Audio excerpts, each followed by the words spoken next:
Srinivasarao alias కోడికత్తి శ్రీను ఈ రోజున 5 సంవత్సరాల నుంచి 307 కేసు మీద జైల్లో మగ్గుతున్నాడు. కనీసం అతనికి కోర్టులు బెయిల్ కూడా ఇవ్వట్లేదు. ఒక 307 కేసులో విచారణ జరపకుండా, ఇంతకాలం బెయిల్ ఇవ్వకుండా ఉండడం అన్నది స్వాతంత్ర భారతదేశంలో ఇదే మొట్టమొదటిదని నేను ఘంటాపథంగా చెప్పగలను.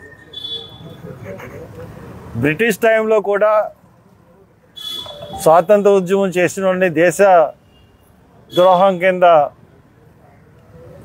అరెస్ట్ చేసిన వాళ్ళ మీద కూడా బెయిల్ ఇచ్చిన సంఘటనలు ఉన్నాయి. అది గాయం బట్టి 307 పెట్టడం అన్నది జరుగుతుంది. It's a grievous injury, simple injury. అతనికి ఎయిర్పోర్ట్లో భుజం మీద గీసుకుంది, not a grievous injury. Jaganmohan Reddy గారు ప్రతిపక్ష నాయకుడిగా ఉన్నప్పుడు జరిగిన దాడి, ఆ దాడిలో ఆయనకి భుజం మీద గీసుకుంది. కోడికత్తి సీను ఇంటెన్షన్గా గీశాడు తప్పితే తీశాడేమో, బట్ అది చంపాలన్న ఉద్దేశం మట్టుకు అతనికి లేదు. దీనివల్ల జగన్మోహన్ రెడ్డి లాభం పొందుతాడన్న ఉద్దేశంతో చేశాడు. దీని వెనకాల ఎటువంటి కుట్రలు లేవని చెప్పి దర్యాప్తు సంస్థ అయినటువంటి ఎన్ఐఏ తేల్చి చెప్పింది. ఇండియాలో టాప్ దర్యాప్తు సంస్థ ఏదన్నా ఉందంటే ఇది ఎన్ఐఏ, నేషనల్ ఇంటెలిజెన్స్ ఏజెన్సీ. వాళ్ళు చెప్పిన తర్వాత కూడా వాళ్ళు కోర్టులు బెయిల్ ఇవ్వట్లేదు. ఇది న్యాయ వ్యవస్థ ఒక్కసారి సుప్రీంకోర్టు దీని గురించి ఆలోచన చేయాలి. ఎంత జడ్జిలకి డిస్క్రిషన్ పవర్ ఉంటే మటుకు ఒక అమాయకుడిని ఇన్ని రోజులు జైల్లో నిర్బంధించడం అన్నది చాలా దారుణం. నిన్న కోడికత్తి శ్రీను ప్రకటించాడు, వాళ్ళ కుటుంబ సభ్యులు విజయవాడలో ప్రకటించారు, రేపటి నుంచి కోడికత్తి శ్రీను ఆమరణ నిరాహార దీక్ష చేయబోతున్నాడు.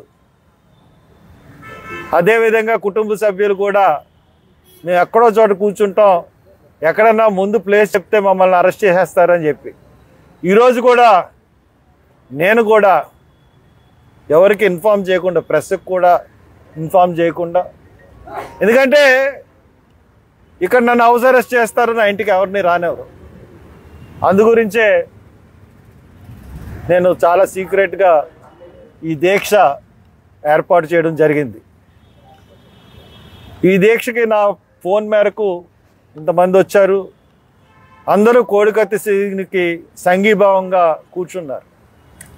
జగన్మోహన్ రెడ్డి గారు వచ్చిన తర్వాత దళితుల మీద దాడులు ఎక్కువైపోయినాయి, దళితుల మీద హత్యలు ఎక్కువైపోయినాయి. ఆయన వచ్చిన తర్వాత ఒక్క కేసు కూడా సాల్వ్ చేయలేని పరిస్థితి ఈరోజు ఉంది. ఒక్క కేసు కూడా సాల్వ్ అవ్వలేదు. 2 మామిడికాయలు కోసిన వక్కి సీను మొదలుకొని ఏ కేసులో కూడా జడ్జిమెంట్ రాలేదు. అటువంటి పరిస్థితుల్లో గవర్నమెంట్ ఉంది. అంటే చాలా చిన్న చూపు చూసే పరిస్థితి గవర్నమెంట్లో ఉంది. ఇటువంటి పరిస్థితుల్లో మేము కోరేది ఏంటంటే ఇమీడియట్గా కోడికత్తి సీనుని విడుదల చేయాలి. జగన్మోహన్ రెడ్డి గారు రాకపోతే, కోర్టుకు వచ్చి వాంగ్మూలం ఇవ్వకపోతే ఆయనకి ఎన్బిడబ్ల్యూ ఇచ్చి అరెస్ట్ చేసి జగన్మోహన్ రెడ్డి గారిని, ముఖ్యమంత్రి గారిని అరెస్ట్ చేసి కోర్టులో హాజరుపరచాలి. న్యాయం అంటే న్యాయం అందరికీ సమానమే. ఇప్పుడు సాక్షులైన వాళ్ళు 2-3 సార్లు రాకపోతే ఇమీడియట్గా వాళ్ళకి ఎన్బిడబ్ల్యూ ఇచ్చి కోర్టులకు రప్పిస్తున్నారు. జగన్మోహన్ రెడ్డిని కోర్టులు ఎందుకు రప్పించలేవు? మ్యాజిస్ట్రేట్ కోర్టు అవనండి, ఏ కోర్టు అవనండి, లేకపోతే జిల్లా కోర్టు అవనండి, ఇమీడియట్గా జగన్మోహన్ రెడ్డి గారికి ఎన్బిడబ్ల్యూ ఇచ్చి వెంటనే ఆయన అరెస్ట్ చేసి కోర్టులో ప్రొడ్యూస్ చేసి ఆయన ఏం చెప్పాలనుకుంటున్నాడో చెప్పాల్సిన బాధ్యత ముఖ్యమంత్రి మీద ఉంది. కాబట్టి ఆయనకి క్షమాగుణం ఉంటే ఇమీడియట్గా రావాలి. ఎందువల్లంటే ఆయనకి గీసుకున్నది చిన్న గీత. ఆయన ఒక్కరోజు కూడా హాస్పిటల్లో ఉండి ట్రీట్మెంట్ తీసుకోలేదు, గంట ఉన్నాడేమో హాస్పిటల్లో. అటువంటి దెబ్బకి 307 పెట్టడమే పొరపాటు. 307 పెట్టిన తర్వాత ఇప్పుడు దాకా 5 సంవత్సరాలు ఉంచారంటే అది ఇంకా పొరపాటు. కాబట్టి ఇమీడియట్గా కోడికత్తి సీనుని రిలీజ్ చేయాలి. కోడికత్తి సీన్ ఇప్పుడు జైల్లో ఆమరణ దీక్ష చేస్తున్నాడు. తనకి మేము సంఘీభావంగా ఈరోజు దీక్ష మేము చేపట్టాం. ఈ రోజున రాష్ట్రంలోని దళితులందరూ ఎవరికాళ్ళు, ముఖ్యంగా కోడికత్తి శ్రీను నా నియోజకవర్గంలో ముమ్మిడివరం నియోజకవర్గంలో అమలాపురం పార్లమెంట్లో ముమ్మిడివరం నియోజకవర్గంలో లంక ఆఫ్ టానే లంక గ్రామానికి చెందినవాడు. వాళ్ళ కుటుంబానికి ఆర్థిక సాయం కూడా నేను చేశాను. అలాగే ఆ కుటుంబం చాలా పేద కుటుంబం, ఆ కుటుంబాన్ని ఆదుకోనండి. అంతేకాకుండా వాళ్ళ ఆ అబ్బాయికి జరుగుతున్న అన్యాయాన్ని దళిత సంఘాలన్నీ కూడా ఒక్కొక్క రోజు మీరు దీక్షలు చేసి నిరాహార దీక్షలు చేసి ఒక్కొక్క రోజు మీరు సంఘీభావం తెలియచేయమని అందరికీ పిలిపిస్తున్నారు.